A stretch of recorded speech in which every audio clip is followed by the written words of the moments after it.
I really hope that the audio is okay. I don't have a mic. My mics have disappeared on me, the mics I used to use to record content. It's been, I don't know, like maybe 6 months or so since I've recorded. I'm excited, but I'm also nervous. But anyway, this vlog is basically going to be like a little comeback, life updates. Trying to get back into vlogging. I've missed making content so much. But at the same time, I had to be honest with myself and honest with where I'm at and where like we're at as a family. And I did not have it in me. Did not have it in me to record content. So I kept it real. I kept it 100. Looked at myself in the eyes and I was like, girl, it's not the time. It's not the time. Today we're actually supposed to spend time, just my husband and I, because we recently had, on Tuesday we had our 3-year wedding anniversary. And I literally, like, I had the thought, I was like, the first YouTube video I posted on my channel was of my anniversary weekend last year. And I was like, coming back, you know, to YouTube on my anniversary weekend would be so fitting. But like we had made plans, and then we had made plans for like us to go out alone, but those plans fell through. And since there's no one to watch our toddler, we decided instead of trying to force a romantic weekend, we will just move our anniversary celebrations to like later on. So today I'd woken up thinking, okay, we're gonna do ABC, but our plans have changed for the day. It's just been such a busy few months, like I said. Or if you don't know, baby number 2 is cooking. And for me, like, first trimester, like, I don't know, just, yeah, pregnancy does a lot to, like, how do I say this? Pregnancy is, like, different for everyone. For me, it tends to affect me a lot up here, especially in the first trimester. It's just hard, you know, and obviously having a toddler, and then we also moved. And 2 of my closest friends were also getting married. Like, life was just beautiful, but it was busy. It was busy. There were so many blessings. And with those blessings came just a lot of responsibility, a lot of showing up for people, a lot of showing up for my family, a lot of having to show up for myself. And I'm grateful, but also, like I said, I just had to be honest about my limitations and my abilities. I think as much as I enjoy making content, my priorities are always going to be my real life, you know, my family, people around me. And if there's something that has to drop, it's going to be the content, because my priority right now is not, my top priority is not content. It's a big part of my life, but it's not, you know what I mean? I've got other things that I'm prioritizing. So if there's too many things I'm carrying, content is always gonna fall. And I know that doesn't sound like I'm serious, but you know, it's my priorities basically. So yeah, I'm gonna bring you guys along for the next few days, and we'll see what unfolds. We shall see. Hopefully I still remember how to make content, but it is just about getting back into the groove. So we'll see.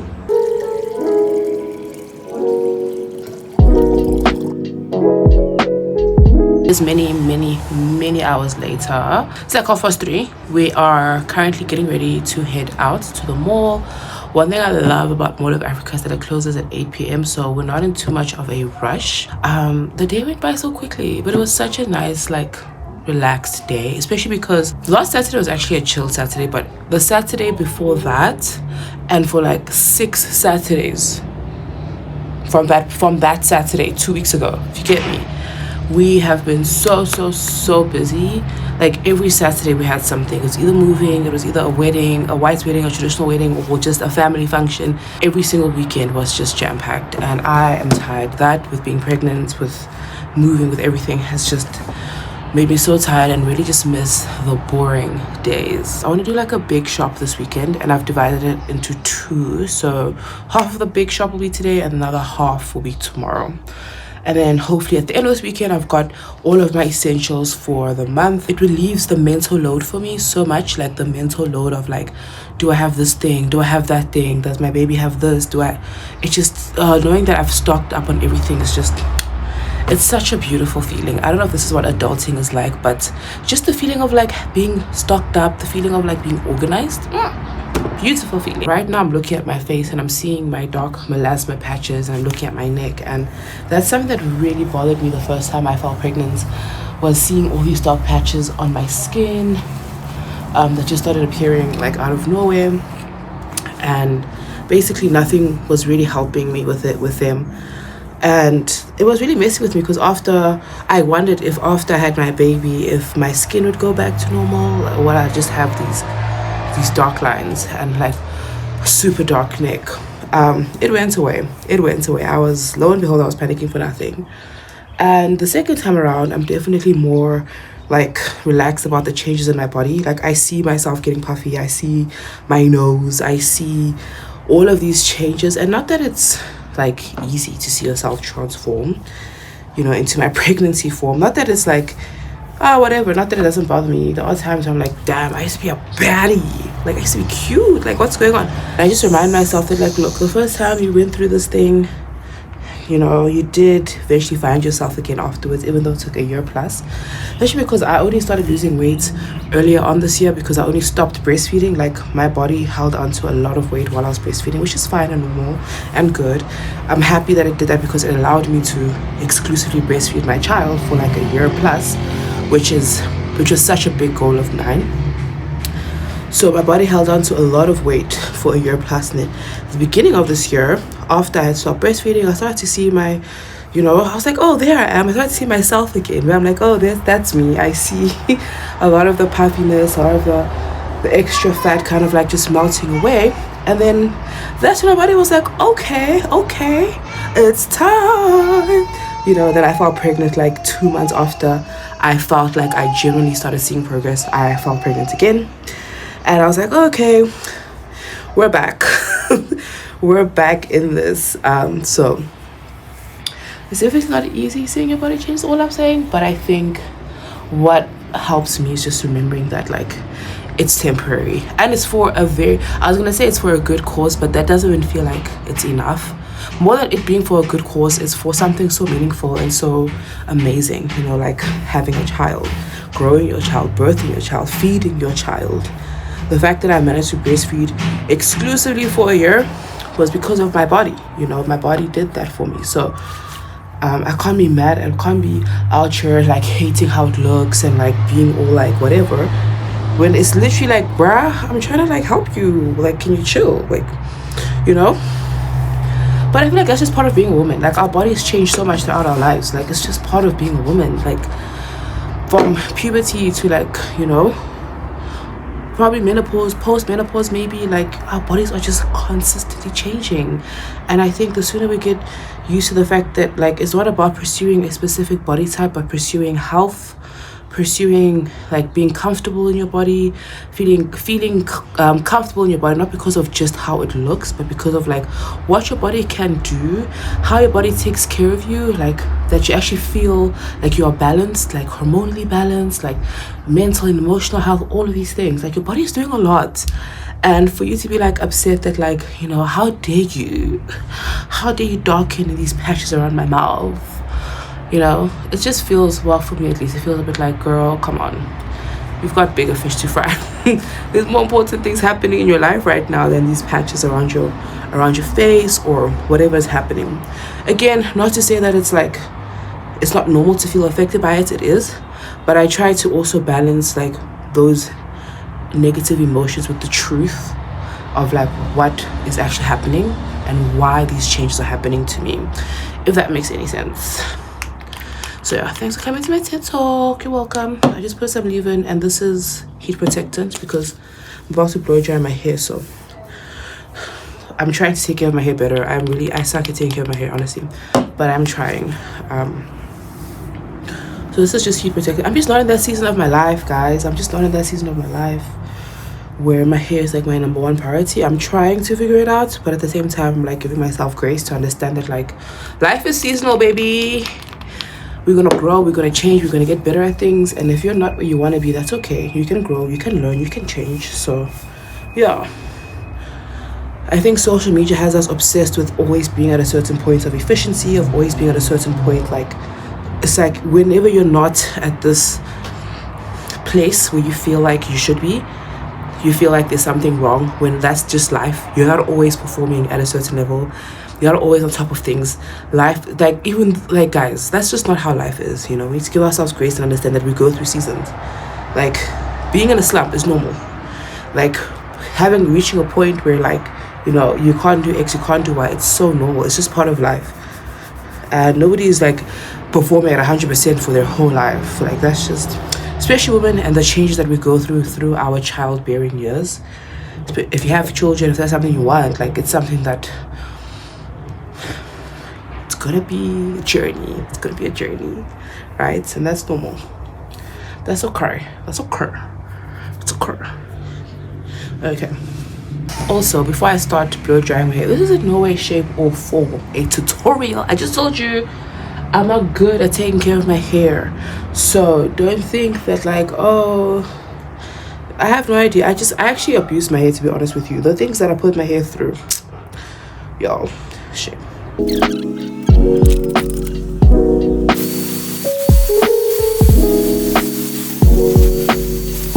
Let me do a quick OTD. I'm wearing a bodysuit with some baggy jeans.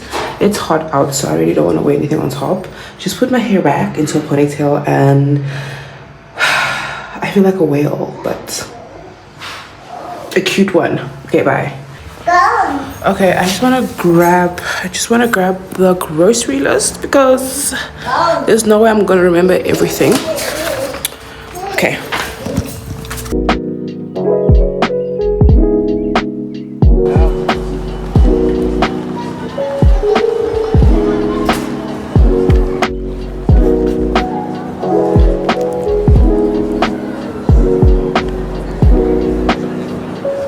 Back home from the mall, it's like much later on. My toddler was being a toddler, and I think I just experienced one of the worst tantrums I have had with him in public, and I just didn't have the capacity to deal. I did not have the capacity to deal. I got my drink, and after that it just went downhill. You know, I had made a whole list, I had made a whole thing, and maybe it's a combination of me being tired. You know, those tantrums where you don't know what they want. Maybe it's the timing, maybe the mall is just too busy, I don't know. Maybe he's just like, I don't feel like doing this today. It just showed me how, like, a lot of dealing with emotions that come along, you know, in toddlerhood, in your children in general, is like regulating yourself, and so that you don't freak out, you don't panic. But I think it was too much for me, right? And I was just like, you know what, cut the cameras. And I just wanted to be honest about that, because I think on social media, motherhood especially is like, it's very effortless almost. Like, people present motherhood as an aesthetic, and that it's just effortless. The parenting is just, you know, obviously it's a beautiful thing, but it's not an effortless thing. It's challenging. And I think as they grow, there's different types of challenges in every season. Like, if you have that mentality that, like, it's supposed to be effortless, it's supposed to be fun, it's supposed to be the aesthetic of parenting that you see online, or the aesthetic of motherhood, you kind of like set yourself up to fail, because that's not what it is like in real life. It's not an aesthetic. He or she is a human, and that means that there's gonna be, you know, a lot to like work through and learn and just figure out, and it can be so taxing on you emotionally. And I think for me, the most challenging part of being a mom has been emotionally, in this season at least, and that changed, because in the beginning, the more challenging part was like the sleep deprivation, and like just feeling the weight of having to care for a human being. I think I'm also realizing how much lack of sleep affects my ability to stay regulated, and how my own mental health affects my ability to cope with my own child's ups and downs and all of that. And my husband and I were just talking about it just now. I guess growing up, or what's the norm, is to deal with their emotions, you know, their big emotions, when they're throwing a fit, when they're having a tantrum, when they don't want to listen to you, when they just want their way, like regardless of what you say. Because I think the thing with also having a 2-year-old is that they don't really understand you well. So, but how we've seen that dealt with, like growing up, is like punitively, like you hit them, you punish them, you yell at them, you just make them stop, right? But that's not something that we agree with. We don't agree with being punitive when it comes to those types of situations. We don't agree that the point is just to force them to stop and that's all that matters. I think that defeats the purpose of actually helping them, like showing them how to regulate, how to calm down. Like on the surface level, they've stopped crying, but I don't think you're actually giving your child the tools to better cope in the future in a situation where they're not happy, right? Like maybe right now it looks like you fixed the problem because they stopped, but like down the line, I think that their emotional immaturity will start to show up. Their inability to cope with discomfort, their inability to cope with, difficult emotions and how to regulate through that is gonna be more evident. And I think for us, it's like the approach is more so like, how can we stay calm and regulated and help them work through it so that they develop the skills so that when they say no, it's not the end of the world. Like me not getting my way, me having a difficult time, me being in a situation that I don't want to be in is okay. I will survive. It's not the end of the world. Like, how can we equip our children to deal with that, right? And not necessarily how can we just get them to stop crying in this moment. So I just wanted to be honest about that. And you also don't want to give in to just giving him like a treat or a screen, because that doesn't teach him how to cope with being in a difficult situation. That just teaches him to numb himself or to dissociate from the situation. So I was like, okay, if I'm struggling to be here right now, let's just all go home. Let's reset. It's noisy. Like the mall gets really busy on the weekends, especially now because it's like a month end weekend. So I was like, just go home. So we also have to figure out what kind of parents we want to be in this season.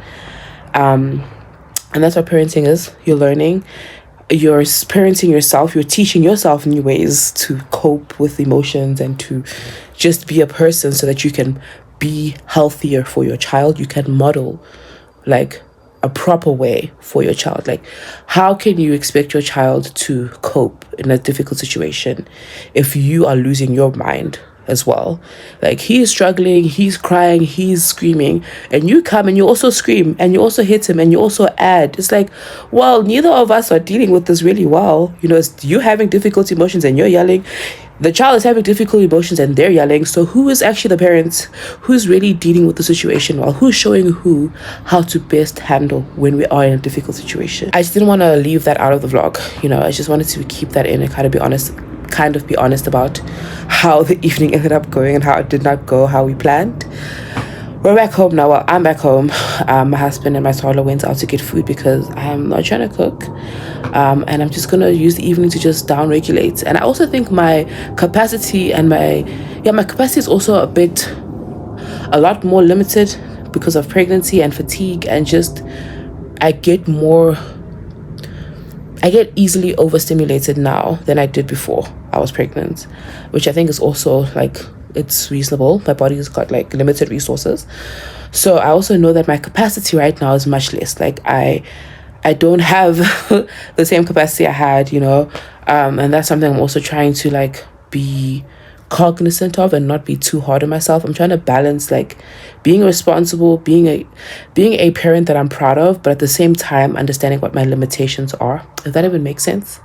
But either way, if you're a parent and you've had and you're experienced, the toddler tantrum phase, what is something that you wish someone told you before going into that phase? Maybe your child never has tantrums. If so, I love the toddlerhood stage because they're like so cuddly and cute and affectionate and so like vocal, and they're like so sweet, but also there's also a lot of like, oh my goodness, what is happening? Like, what is something about this stage you wish someone told you, before you experience it for yourself? Because I'm really curious about that. But anywho, I'm hungry, so let me go and eat.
We're about to head out now and go get some of those groceries we were supposed to get yesterday. My husband did get some of it earlier on, but there's still more. I want to go to Food Lovers and hopefully I can go to the mall as well, get some things, and I want to come back and make dinner. I don't know if I'm going to have enough time, so shall we get going and just see how much I can get done today.